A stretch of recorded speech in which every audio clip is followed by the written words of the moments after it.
How are we doing, guys? Got my man Samuel with me. Evening, everybody. It's another week where we're diving into some very serious speedway chat. We're going to mention the Grand Prix stuff as well.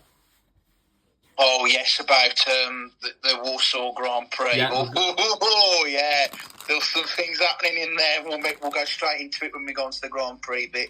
Yeah. So, where do you want to start, Samuel? Because we had meetings last night as well. Yeah, it was Ipswich and Leicester last night, and Oxford and Sheffield was last night, which went to a superheat. Yeah. What do you think of these superheats? I really want to know your opinion on these, because it's just everyone thinks it's ridiculous, because they say if it's a draw, it's a draw. It should be a draw.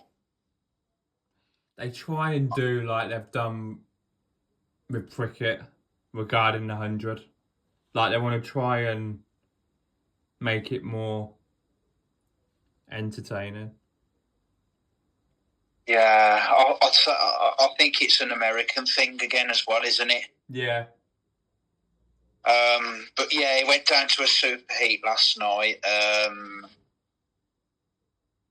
think Heat 15 at Oxford last night looked good, because they did put a clip on. Certainly did. Like, obviously, I'm in the Ben 2 Barmy Army Facebook group, and I actually seen the video this morning, and it looked brilliant. You know, they had Jack Holder, Josh Picker in for them, and then for Oxford, Rowan Tungate and Eric Riss. I didn't expect Oxford to put so much of a fight up, I've got to be honest. Same, yeah. Well, they had a guest for them last night, didn't they? Because Craig Cook has got the bug flu or something, so they brought Zach Cook in. Surprise, surprise. Yeah, this is it, mate. This is it. But yeah, Oxford are really, it's not been great for them, has it, so far? And I don't see it getting any better for Oxford, if you want me to be 100% honest with you, mate. Like, I agree, mate. And then, look, I'm just going to say this now. Ipswich have had the week of hell. Oh. Like, you know, they've now got Doyle injured, Jason Doyle, and they've got Dan Thompson injured now. I mean, Chris Louis must have had two of the worst days of his speedway life. They've got to be up there. I do feel for Chris Louis. Yeah, so do I. Like, obviously Dan Thompson. You know, he's improved so much. Dan Thompson was injured as well, and then you had he was injured, and then you had Jason Doyle in the Grand Prix, which I don't know if you've seen that crash. Yeah, it was horrible, that was. If you want to be brutally honest, we're obviously going to discuss it in the... Frick literally gave him nowhere to go. No, he didn't. He shut the door on him, didn't completely he? Completely shut the door, and yeah, it gave him nowhere to go, and yeah, that was that. And I know you're not a big Doyle fan, but even you said it wasn't his fault. No, he just, as you say, Frick gave him no room. So it wasn't Doyle's fault. He just couldn't get any. He had nowhere to go, and that was it. Yeah, that was it pretty much. That bloke has not been the same. Well, he's had so many injuries, but I think the one he had last year has really knocked him about. Probably has, like, and stuff. At Kings Lynn last year, yeah. Yeah, and obviously, I'm just quickly going to run through these results from last week. Yeah, I'd love to hear the results again, yeah. So Leicester beat Kings Lynn 52-38. And then the same night you had Bellevue beating Oxford quite comfortably. And then Sheffield against Ipswich was quite close. Yeah. In that one. And then, yeah, I'm just going to do this last one and then we'll chat the two meetings in the Premiership. You had Kings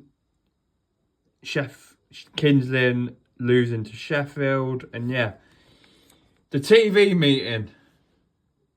There was some very good racing on offer at the National Speedway Stadium. I do really need to see that back. I haven't had a chance. It's been quite busy the last couple of days. I'll have to watch that back. Been busy, have we? Busy, mate. Been yeah. busy. With work and stuff, you know how it is, don't you, mate? Yeah, that's it. But but yeah, I definitely need to watch it back. yeah, to be fair, it was a good meeting. Yeah, just a good meeting and stuff. Well, I'm actually going to put my feet up now. I'm going to let Samuel just go on about his meeting. Right, for the Birmingham versus Ipswich meeting that I went to on Monday. Yeah, right. Everyone, get your drinks, get your sweets, get your fizzy pops. Yeah. Kieran can agree with me on this, that Birmingham just don't seem to have luck whatsoever. No, they don't. Do they? And, yeah, I mean, now Michael Jensen has gone. He was their best rider. Oh, dearie me. It was a big, big loss, but what he said that he was riding for other meetings abroad, and he felt like he couldn't do over here as well. That's what I was hearing, but I've also heard something he wants to come back. That's what I've heard as well, because I did listen to the podcast on, what night was it? Wednesday. Yeah. And I heard from the promoter that they are going to try and get him back. Yeah, it'd be good if they did. Yeah. Because he was their best rider, wasn't he? He was brilliant. But once he was out in front, he's so quick. Yeah, 100%. And Birmingham did miss him on Monday night. Yeah. But yeah, it was 41-49 to Ipswich. It was an Ipswich win comfortably. Yeah. A few dramas though, as it normally is at Birmingham.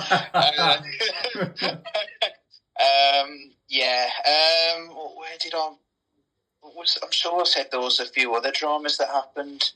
Okay, so won the heats. You said about one of the heats off camera. One of the heats. Well, heat one, Tobias Musielak fell off. Was it 2 others that fell off in heat one? Great start, boys. That was a good start. So it was all 4 back, and then obviously they managed to get heat one out the way. Right decision. Right decision. Actually, okay. Good decision. He just, I don't know if I didn't quite see what actually happened. We looked at the replay, and he says, "Yeah, all 4 backs. That's good." So obviously they used rider replacement for Michael Jensen, rider replacement for Jason Doyle, and Ipswich had a guest, Daniel Hume.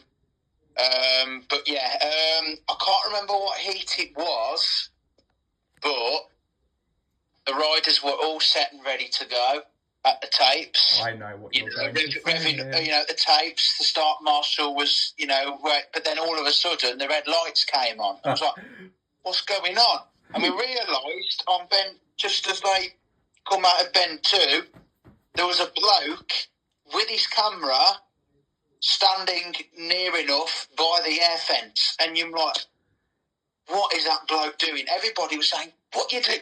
Everybody was shaking their arms doing that. He says, you need to stand back. I was saying, oh, please don't let this happen. Not like when Kieran went to Edinburgh when you saw that Craig Cook incident. I need to say this. I need to say this about photographers. I don't have an issue with photographers taking pictures. Oh, no, they do. But get the beep. I'm going to go on a little rant here. The fucking morons decide to get close near the air fence, and the incident you had at Craig Cook are just looking for trouble. If you get what I mean. Of course. And stuff. I don't agree with it. It's ridiculous. They shouldn't be doing it. I don't know what you think. I agree with you.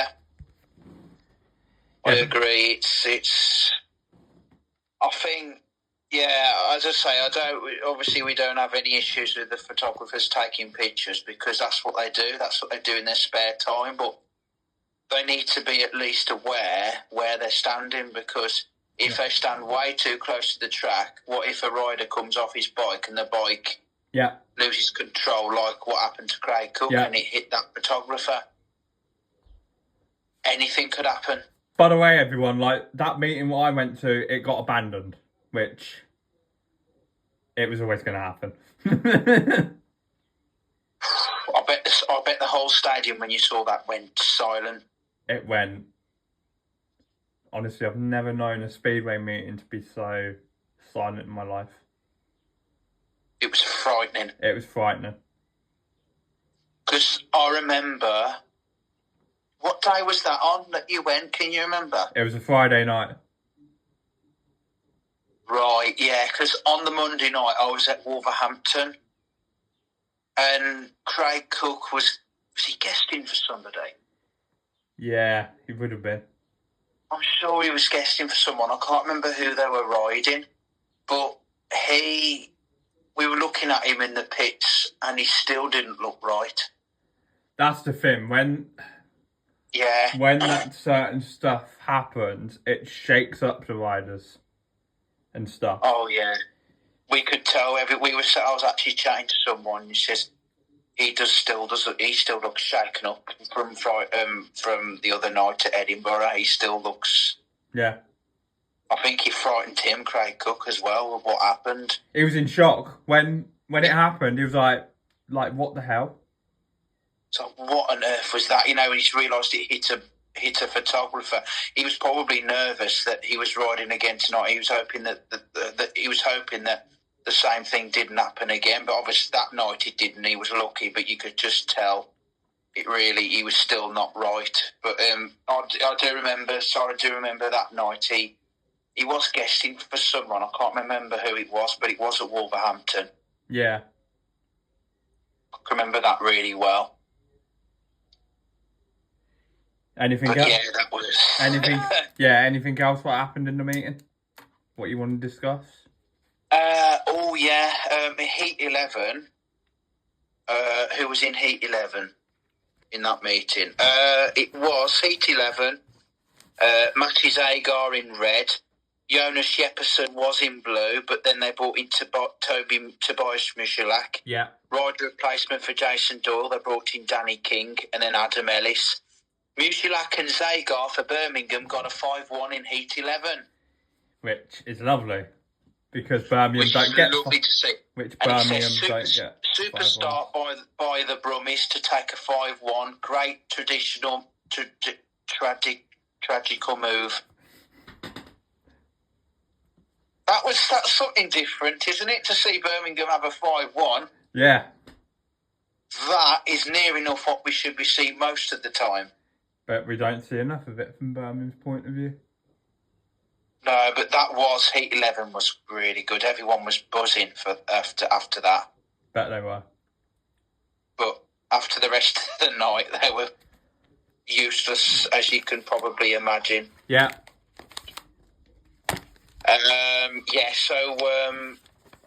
So they won Ipswich. So 41-49 to Ipswich. They won nice and comfortably there. Do you want me to wrap through the championship results and then we'll get to the Grand Prix stuff? Yeah, shall we? So no, there was a few championship fixtures as well, wasn't there? Right. So last Wednesday you had Paul Pirates against Scunthorpe. You can probably have a guess who won. Paul Pirates. Paul, definitely. Scunthorpe are terrible, aren't they? Quite convincing.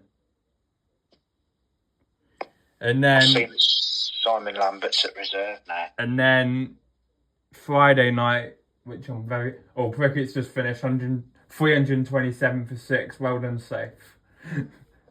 Back to the speedway. Right. As we go on to a bit of cricket chat on the podcast. Well done, safe. But, I'm very happy about this result, as you can probably tell, Samuel. Edinburgh 42, Paul Pirates 48. Yes. Because everyone... Paul always win comfortably. Edinburgh are weak as well, aren't they? Edinburgh. Bloody shit. Can't tell you, there is a rider as well that I really, really think is looking really good in that Edinburgh team. Is it the rider who's left? Yeah, well, his name's Victor. He's Victor. left. He's left. He's left. Didn't you see the thing last weekend? It got released. I think his Polish club again wanted him. Yeah. Yeah. It was Poland, isn't it? Yeah. But he riding. Everyone was talking about him today. How well he's riding. How well he did for them. Yeah, and then I'm surprised by this result. I really am. Edinburgh getting pushed to the limit. It has to be said. Let's be honest. Yeah. Glasgow winning the Super Heat against Scunthorpe. I didn't see that one coming. Yeah, Glasgow are a strong team as well, aren't they? Yeah, very strong. I think Glasgow have had some strong teams over their years over at Ashfield. Yeah. And then you had 2 meetings left. So you had Plymouth beating Edinburgh. Yeah. 46-44. And then you had Berwick beating Poole Pirates. And the only thing I will say about that meeting, Richard Lawson scored 15 plus 2. So that shows he's on fire. He's very consistent, Richard Lawson. I like him. Yeah. Just a shame he wasn't in the British final this year. I don't know why. I know. Everyone was saying that they'd love to see him as wild card. That would have been good, wouldn't it? That would have been really good. But yeah, they said that Lawson pulled out from the British final. I was like, what? I was wondering why that is. Because he could have had a chance to be wild card, couldn't he, or be British champion? But obviously Lambert's done it again. So, but yeah, no, I was surprised when I saw that. But yeah, as I say, Richard Lawson, that doesn't surprise me. He's their top man, isn't he? There. At Poole, yeah. Right, so Monday. You've got Bellevue against Oxford. Yes. 12 o'clock start. Haven't they pushed the Leicester Birmingham? Yes, they've moved. I saw this the other day that they've swapped the fixtures around again, haven't they, or something? Yeah, so the Speedway Star haven't really got it right. Oh, yeah. But yeah. They've got it incorrect. Yeah, Birmingham Kingston, that'll be on TV. Yeah, it'll be on telly, on TNT. And I'll be there, so hopefully you'll see me on the telly. I'm going to say a couple predictions. I think Bellevue are going to easily beat Oxford. They're at home. 12 o'clock start and stuff. Bellevue definitely will smash Oxford with Brady Kurtz and Dan Bewley there. You know what they can do around the National Speedway Stadium. All we need is Brady Kurtz to bring out merchandise and we're all over it. That's it. The way he's riding at the moment. Yeah. He'll definitely win a Grand Prix. I can see it coming. And then we've obviously got your meeting. I can see. I don't know. I feel like Birmingham could get their first win. Do you feel that? Yeah. Yeah. Yeah, I think because the meeting just gone at Birmingham. I mean, Musialak didn't win his first heat, but then he scored 16. So he was a different rider as the meeting went on. He was the old Toby Musialak. He didn't win his first one, but then as the night went on, he scored 16. Yeah. That's not bad for a number one. It's not too bad at all for a number one. And then... But yeah, I think I do agree with you on that one. So you're going to go Birmingham. What about Bellevue against Oxford? Where are you going for that one? Bellevue, definitely. Okay. And then we're just... Well, I'm just going to say these fixtures. We won't do predictions and that for them.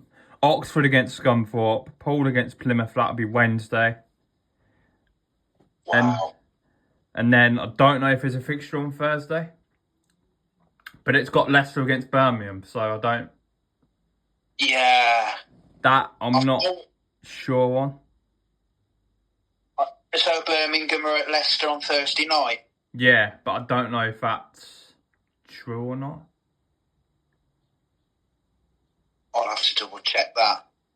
I'm sure that they're at Leicester against this month. Yeah. I need to check that actually. That they're at that they are at Leicester. Yeah. But yeah, it would be lovely to see Birmingham win against Kings Lynn at home. Yeah. Because who they have in Kings Lynn side? They have Jankovic. Yeah. Chris Harris. Yeah. Niels Christian Everson. Yeah. Richard Lawson. Nikolai Clint. Ashton Bowden. And then Ben Cook, but he's injured at the moment, so they'll have to... I think I heard that they were bringing in Dan Thompson. But Ben... No, actually, but no, he's injured, isn't he? Yeah. They were trying to bring him in, but he says he can't ride because he's injured, so they can't bring Dan Thompson. Who could they bring in for Ben Cook? I'm trying to think who the same average. I don't know if they'll use rider replacement or bring in a guest again. I don't really know. Think that wraps up the Premiership and Championship chat. I think it does, yeah. And for that one.